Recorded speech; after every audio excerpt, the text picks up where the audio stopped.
अगर हमें किसी तीर्थ में जाने का मौका मिल जाता है या कहीं किसी पवित्र पंडाल में बैठकर श्री शिव महापुराण या श्रीमद् भागवत महापुराण, देवी भागवत पुराण या कोई भी अन्य पुराण सुनने का अवसर अगर हमें प्राप्त हो जाता है तो हमें ये मानना चाहिए कि वो या तो हमारे किसी प्रारब्ध में किए हुए अच्छे कर्म का फल है या हमारे किसी पूर्वजों द्वारा कोई पुण्य और नेक कर्म किया गया है। उसी के फल स्वरूप हमें ऐसा सौभाग्य प्राप्त होता है कि हम किसी तीर्थ पर जाकर स्नान, दान, जप, तप ऐसा करने का सौभाग्य हमें मिलता है। जितने भी समुद्र पर्यंत तीर्थ हैं उन सब में प्रयाग तीर्थ को बहुत ही ज्यादा महत्व दिया गया है। और माघ के महीने में तो ये प्रयाग का जो स्नान है, 1 महीने का कल्पवास, वहां पर पुण्य कई लाख गुना बढ़ जाता है, क्योंकि इस पवित्र धरा पे श्री ब्रह्मा जी ने विष्णु जी का यजन किया था और अन्य संत जनों ने, बड़े बड़े महर्षियों ने, महर्षि याज्ञवल्क्य जी, भारद्वाज जी, ऐसे ऐसे बड़े महान ऋषियों ने यहाँ पर तप किए हैं। और जहां पर ऐसे संत जनों के द्वारा तप किया जाता है उस धरा का महत्व तो और ज्यादा बढ़ जाता है। अगर हम 1 माह तक कल्पवास करके संगम तीर्थ में निवास करते हैं, धरा पर सोते हैं, उपवास करते हैं, वहां पर रहकर हम प्रभु का कीर्तन सुमिरन करते हैं, जब तब ध्यान लगाते हैं, तो इसका विशेष पुण्य मिलता है। अगर हम आजकल की इस भागम भाग जिंदगी में 1 माह तक तो वहां पर रहना लगभग सबके बस की बात नहीं है, लेकिन आप इस व्यस्त जिंदगी जीवनचर्या में से भी अगर कम से कम 3 दिन प्रयाग क्षेत्र में रहकर वहां पर स्नान, दान, तप, जप इत्यादि करते हैं तो आपको अश्वमेघ यज्ञ का फल प्राप्त होता है। पद्म पुराण यहां तक वर्णन करती है कि आप वहां पर अगर कम से कम 3 दिन तक रहकर प्रभु का सुमिरन करते हैं तो आपको अश्वमेघ यज्ञ का फल प्राप्त होता है और अंत में आप विष्णु लोक को प्राप्त होते हैं। आपको विष्णु लोक मिल जाता है, वैकुंठ धाम में जाते हैं आप। और इसका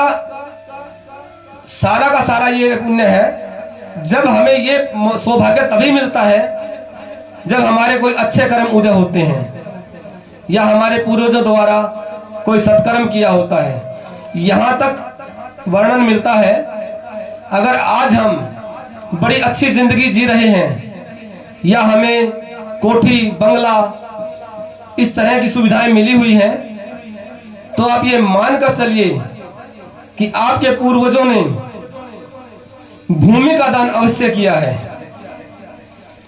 और भूमि का दान करने के पश्चात ही आप लोगों को अपना घर, अपना मकान इत्यादि सुलभता से प्राप्त होता है। और मैं तो आप सभी से निवेदन करूंगा कि अभी माघ का महीना चल रहा है, आप त्रयोदशी, चतुर्दशी और पूर्णिमा तिथि को अगर संभव हो तो प्रयाग क्षेत्र में जाएं और वहां पर जाकर 3 दिन तक निवास करें, प्रभु का सुमिरन करें। वहां पर यमुना नदी के दक्षिण में, क्योंकि गंगा और यमुना आपको वहां पर प्रत्यक्ष रूप से दिखाई देती हैं और मां सरस्वती वो गुप्त रूप से वहां प्रवाहित होती हैं। यमुना नदी के दक्षिण में कंबल और अशोतर तीर्थ विराजमान है। वहां पर स्वयं देवादिदेव महादेव जी का स्थान है। वहां स्नान करने के पश्चात और वहां का जल का पान करने से हमारी 10-10 पीढ़ियों का उद्धार हो जाता है। 10 आगे वाली पीढ़ियां और 10 हमारी आने वाली पीढ़ियां। इन 10-10 पीढ़ियों का उद्धार हो जाता है। नारद पुराण में इसका वर्णन मिलता है। और वहां पर रहकर हमें जितने भी दिन हम रुके अपने पितरों के लिए, अपने पितरों के निमित्त वहां पर श्राद्ध तर्पण अवश्य करना चाहिए। इस समय पर माघ के पूरे महीने में इस धरा पर जितने भी तीर्थ हैं, सभी तीर्थ प्रयाग क्षेत्र में आकर निवास करते हैं और हमारे पितृदेव वो पूरा महीना वहां पर आकर इसका लाभ प्राप्त करते हैं। अगर हम अपने पितरों के निमित्त वहां पर श्राद्ध करते हैं, प्रयागराज की महिमा का तो वैसे गुणगान हजारों वर्षों में भी नहीं किया जा सकता, लेकिन फिर भी हम बता रहे हैं आपको कि अगर वहां पर हम अपने पितरों के लिए श्राद्ध एवं तर्पण करते हैं तो उससे हमारे पितर संतुष्ट हो जाते हैं और हमें बड़ा ही आशीर्वाद प्रदान करते हैं, जिससे आपके घर में सभी खुशियां विद्यमान रहती हैं और आपको मनचाही कामना की पूर्ति करा देती हैं। आपकी मनोकामना पूर्ण होती हैं। और प्रयाग के दक्षिण तट पे एक रणमोचन नामक तीर्थ है। वहां पर अगर आप रहकर उपवास करते हुए एक रात का वहां पर आप निवास करते हैं तो वहां रहने से मनुष्य सभी रणों से मुक्त हो जाता है। क्योंकि हम जब इस धरा पर जन्म लेते हैं, माता के गर्भ से जब हम इस धरती पर आते हैं तो हम 3 रणों के साथ पैदा होते हैं, देवरण, ऋषि रण और पितृण। हम ये 3 रणों के साथ यहाँ पर आते हैं और जो मैं आपको बता रहा हूं वहां पर आप अच्छे कर्म करें, कम से कम उपवास करते हुए एक रात वहां पर रहें और वहां पर रहने से मनुष्य सभी रणों से मुक्त हो जाता है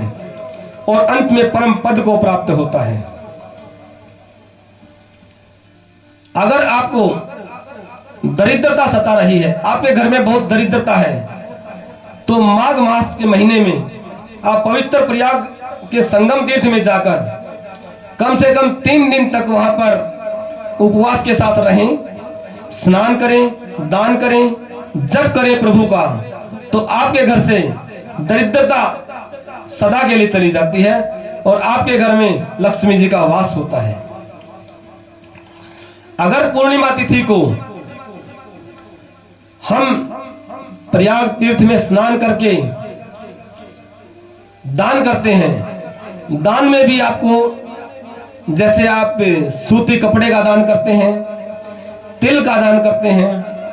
सर की पगड़ी का दान करते हैं या जूते का दान करते हैं, तो उसका विशेष महत्व बतलाया गया है। वहीं अगर आपको किसी पाप ने घेर रखा है, क्योंकि जाने अनजाने में मनुष्य से बहुत पाप होते रहते हैं, हम सुबह से शाम तक अनजाने में भी बहुत पाप करते हैं। अगर आपके ऊपर ब्रह्म हत्या जैसा पाप भी लगा हुआ है तो आप प्रयाग तीर्थ में माघ के महीने में प्रयाग तीर्थ में जाएं और वहां पर स्नान करें, दान करें और अक्षय वट है वहां पर, अक्षय वट का भली भांति पूजन करें और कच्चा सूत लेकर 7 बार उसकी परिक्रमा सूत को लपेटते हुए करें, तो इससे ब्रह्म हत्या सदृश पापों से भी मुक्ति मिल जाती है। इसी क्षेत्र में रहने से हमें सारी मनोकामनाओं की सिद्धि होती है और मैं तो आप सभी से यह निवेदन करूंगा कि आप ज्यादा न रह पाए तो कम से कम माघ पूर्णिमा के दिन आप प्रयाग क्षेत्र में अवश्य जाएं, स्नान करें, दान करें, तो प्रभु आपकी सभी मनोकामनाओं की पूर्ति कर देते हैं। हर हर महादेव, हर हर महादेव, हर हर महादेव। हर हर महादेव। आगे भी महाराज जी के श्रीमुख से कथा प्रसंगों एवं विशेष उपाय को जानने के लिए महाराज जी के YouTube चैनल को लाइक, सब्सक्राइब व शेयर करें और बेल आइकन अवश्य दबाएं।